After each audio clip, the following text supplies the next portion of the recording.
Um, and break down just some misconceptions here. So sometimes people think, oh, ACT or SAT. I heard that in the Midwest, everyone likes the ACT. East Coast, they look at the SAT.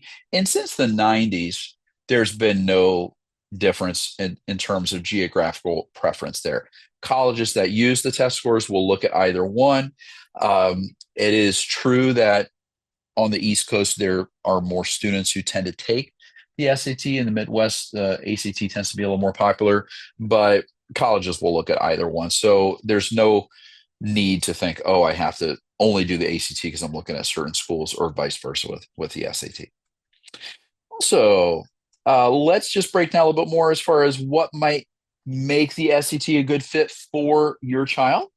And just a sneak preview with this, with the PSAT coming up, if you do have a junior, or if you have a senior, or you're trying to think about this, the PSAT is a great chance to see, is the SAT a good fit, because the PSAT is almost exactly like the SAT. It has the same timing, same format.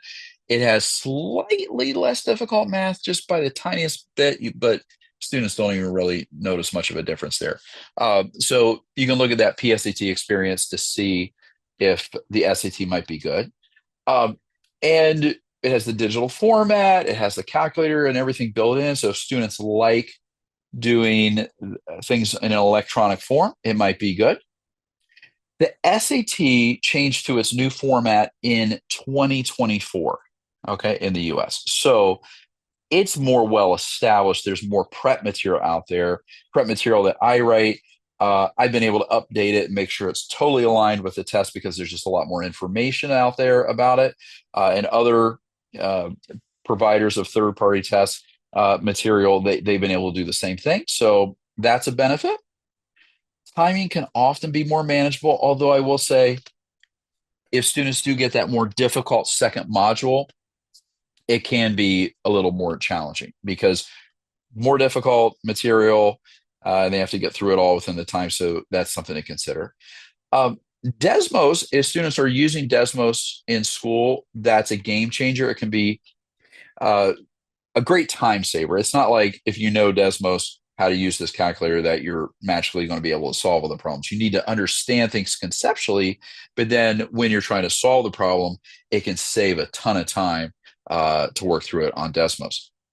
And we have the shorter reading passages, which some students like, because they feel like, okay, if I have a passage that's not that interesting to me, then I'm just only invested on one question, and then the next text is a fresh start. Okay. Now, the ACT, a lot of students who prefer doing things on paper, they like to annotate, they like to underline. That's easier to do on paper. All right. While you can do it on the SAT because they have an annotation tool built in, it's just a lot easier to do it on the paper. Um, and if someone has broader knowledge of concepts, they're in pre-calculus now, they know their geometry formulas and all that, that can have an impact. Like the SAT does provide some formulas. So just having that knowledge here is important. Also, with some of the grammar rules, they do test some additional things like parallelism, wordiness, idioms. Those are things we do see on the ACT grammar. And the SAT is more in depth with things like punctuation, subject verb agreement, all of which is tested on the ACT, but they're more focused on that with the SAT there.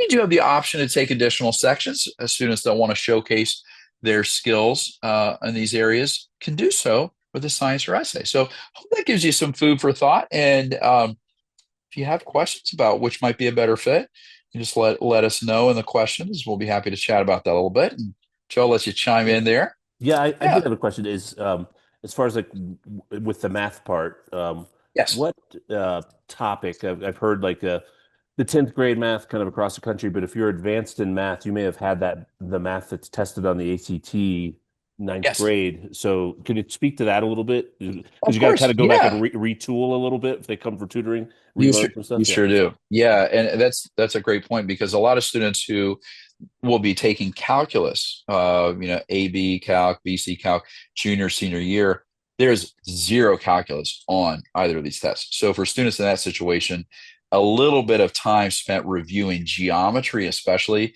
Hmm. can have a big impact, and reviewing formulas, very important to do. So this is a test written for students across the country. You have a couple million people doing the SAT, about 1.5 million doing the ACT a year. So they write it so that students who maybe don't have the opportunities to take AP coursework, but are just doing algebra, geometry, algebra 2, pre-calc, that they would still be able to do quite well in this if they're able to look at things, figure them out. So a lot of students who go to really good schools are hampered by the fact they might overthink some questions. They look at this and think, man, I need to know all this stuff, or I should be able to get it right away. When in fact, it's more like a puzzle. You can figure it out. And it's more about pattern recognition with some of the questions. So they don't have long calculations. They don't have a lot of obscure concepts, but they take simple concepts like calculating the slope and then ask more in-depth questions like, okay, if we have one function, what would we need to know about this other function to know that they wouldn't have any solutions? And the idea behind that is that they'd have the same slope, they'd never intersect each other. So it's taking a simple idea about slope and being able to apply that in a more in-depth way. So that's more what we see here. So I think as soon as they've had algebra 1, geometry, algebra 2, and a little bit of pre-calc, they will have had almost certainly had all the math they need for it. So going back and reviewing some of those fundamentals will be very important.